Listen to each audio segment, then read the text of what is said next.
అబ్బో ఇక్కడ కేజీ చీరలు కొంటే అర కేజీ చీరలు ఫ్రీ అంట. మంగళ్య షాపింగ్ మాల్ కేజీల్లో సేల్, టన్నుల్లో ఆనందం.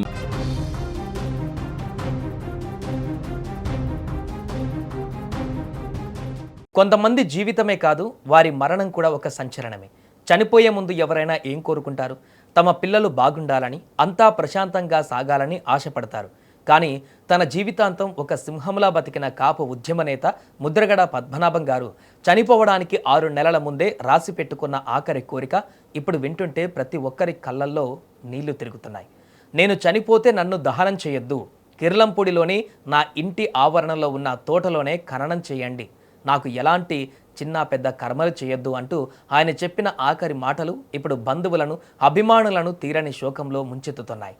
అసలు ఒక మనిషి తన మరణాన్ని అంతా ముందుగానే ఎలా ఊహించారు?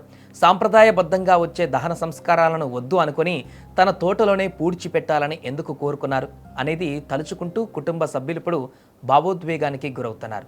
ముద్రగడ పద్మనాభం గత కొంతకాలంగా అనారోగ్యంతో బాధపడుతున్నారు. అయితే బంధువులు చెబుతున్న దాన్ని బట్టి సుమారు 6 నెలల ముందే ఆయన తన మరణం గురించి ఇంట్లో ఒక కీలకమైన ముచ్చట పెట్టారు.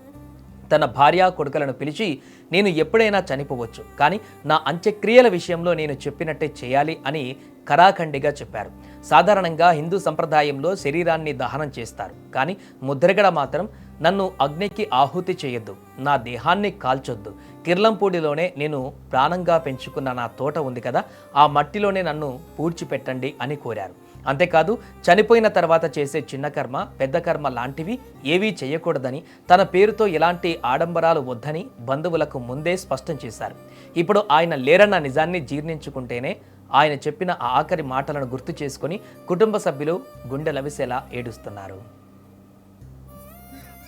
ఆయనకి ఈ ప్రదేశంలో ప్రేమ, ప్రాణం, ఇక్కడే చావాలి, ఇక్కడే ఉండాలి, నేను చనిపోయి ఇక్కడ ఉంటానని చెప్పాడు ఆయన. అది ఎవరు చెప్పారనుకుంటున్నారు? అనుచరులు చెప్పాడు. నేను చనిపోయింది నా పిల్లలు చెప్తే భయపడతారు, నీకు చెప్తున్నాను. 6 నెలల ముందు చెప్పాడు ఆయన. ఇక్కడ పెట్టమని చెప్పాడు, పెట్టమని చెప్పాడు వాళ్ళ అబ్బాయికి. కానీ ఎక్కడ పెట్టాలో కూడా ఆయన చెప్పాడు. కోరిక ఈ మట్టిలో కలిసిపోవాలి, ఈ మట్టి మీద ఉన్న మమకారం ప్రేమ అయింది కోరుకున్నాడు. అందరికి భయం కదండి చావు అంటే, కానీ అంత భయం లేదు సార్. చావు అంటే భయం అయితే 13 రోజులు నిరాహార దీక్ష ఎందుకు చేస్తాడు సార్? 15 రోజులు ఒక నిరాహార దీక్ష, 2 నిరాహార దీక్షలా, 10 నిరాహార దీక్ష, 13 రోజులు నిరాహార దీక్ష చేస్తే మనం ఉండగలమా? ఒక పూట తినలేదు చచ్చిపోతాం. 13 రోజులు తినలేక హాస్పిటల్లో ఉన్నాడు ఆయన. ఆయన నమ్ముకున్న సిద్ధాంతం కోసం, నమ్ముకున్న మనుషుల కోసం, ఆయన నమ్ముకున్న ప్రజల కోసం ప్రాణ త్యాగానికని ఎప్పుడు సిద్ధమే. ఆయన ప్రాణం కోసం ఎప్పుడూ భయపడలేదు. ఇప్పుడు ప్రజాసేవ, ప్రజాసేవ నిరంతరం నేను ఎక్కడో ఉంటాను, మిమ్మల్ని అందరూ చూస్తుంటాను, కాపాడుతాను అని చెప్పాడు. వాళ్ళకి, మాకు కూడా కాదు, వాళ్ళ కొడుతాను సహచరులు చెప్పాడు ఆయన. కొడుకు కూడా చెప్పలేదు, ప్లేస్ సహచరులు చెప్పాడు ఆయన. ఇంతకీ ముద్రగడ పద్మనాభం ఎందుకు ఇలాంటి నిర్ణయం తీసుకున్నారు? దీని వెనుక ఆయన హృదయంలో దాగి ఉన్న ఒక అరుదైన బంధం, ఒక రకమైన వైరాగ్యం కనిపిస్తాయి. మొదటి కారణం మట్టిపైన మమకారం. ముద్రగడకు కిర్లంపూడి అన్న, అక్కడ ఆయన చేతులతో పెంచుకున్న తోట అన్న పంచప్రాణాలు.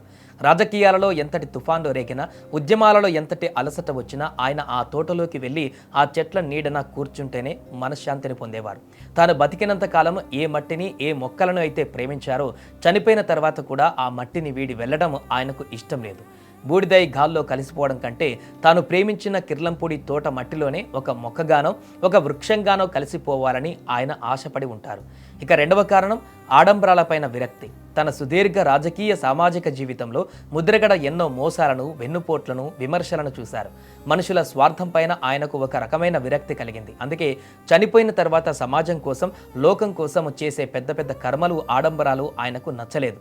నేను బతికినంత కాలము జనం కోసం బతికాను, చనిపోయాక నా కుటుంబానికి ఎలాంటి ఖర్చులు, భారం వద్దు, నన్ను ప్రశాంతంగా నా మట్టిలో నిద్రపోనివ్వండి అనే వైరాగ్యం ఆయన మాటల్లో కనిపిస్తుంది.